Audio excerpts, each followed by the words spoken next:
السلام علیکم ورحمۃ اللہ وبرکاتہ۔ انبیاء کرام علیہ الصلوۃ والتسلیم کی زندگی کے واقعات سے ہم سب کو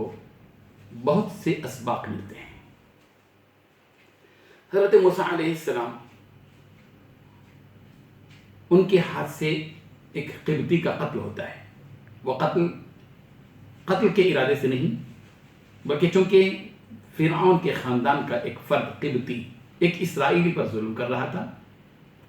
حضرت موسیٰ علیہ السلام سے رہا نہ گیا، قبطی کو اس کے ظلم کی وجہ سے ایک تماچا رسید کیا اور اس کا کام پورا ہو گیا۔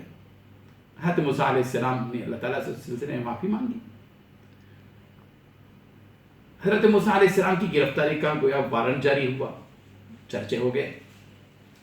ایک شخص دوڑتے ہوئے حضرت موسیٰ علیہ السلام کے پاس آیا، وجاء رجل من اقصى المدینة یسعی۔ قرآن مجید نے اس واقعے کو یوں بیان کیا کہ ایک آدمی دوڑتے ہوئے حضرت موسیٰ علیہ السلام کے پاس آیا اور آ کر اس نے حقیقت حال بیان کی کہ موسیٰ، لوگ آپ کے سلسلے میں مشورے کر رہے ہیں، آپ کی گرفتاری کا وارنٹ جاری ہونے والا ہے،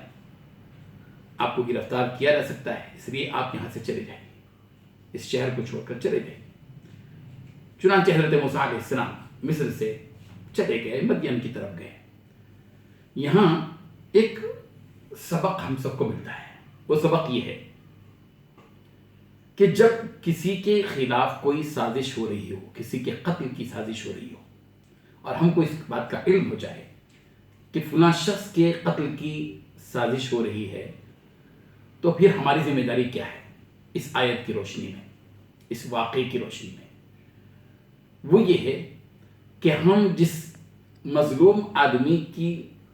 کے خلاف سازش ہو رہی ہے، اس کو اس سازش کے سلسلے میں خفیہ طور پر حکمت کے ساتھ خاموش انداز میں مطلع کر دیں، جیسے کہ اس شخص نے جس نے دوڑتے ہوئے حضرت موسیٰ علیہ السلام کے پاس پہنچ کر اس بات کی خبر کر دی کہ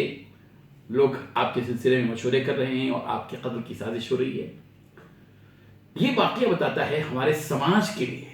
کہ ہمارے سماج میں بھی اگر کسی کے خلاف کوئی سازش ہو رہی ہے اور ہم کو اس بات کا علم ہو کہ اس کے قتل کی سازشیں ہو رہی ہیں یا اس کو اور کسی بھی قسم کی تکلیف دینے کی اذیت کی سازشیں ہو رہی ہوں، تو ہماری اخلاقی ذمہ داری ہے اور انسانی ذمہ داری ہے کہ ہم اس تک وہ بات کو پہنچا دیں۔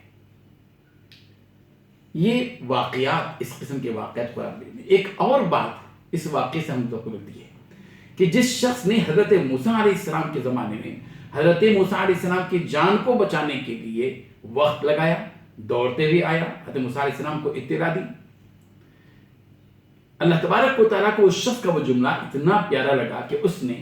ہزاروں برس کے بیت جانے کے بعد، نبی کریم صلی اللہ علیہ وسلم کے مبعوث ہونے کے بعد قرآن مجید کا جب نزول ہوا تو اللہ تعالیٰ نے قرآن مجید میں اس شخص کے اس واقعے کا تذکرہ کیا، اور اس شخص کا تذکرہ قیامت تک کے لیے اللہ تبارک و تعالیٰ نے قرآن مجید میں محفوظ کر دیا۔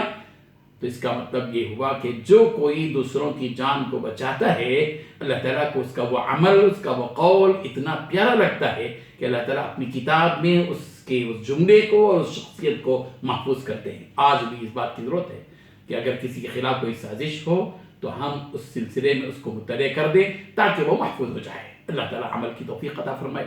وآخر دعوانا ان الحمد للہ رب العالمین۔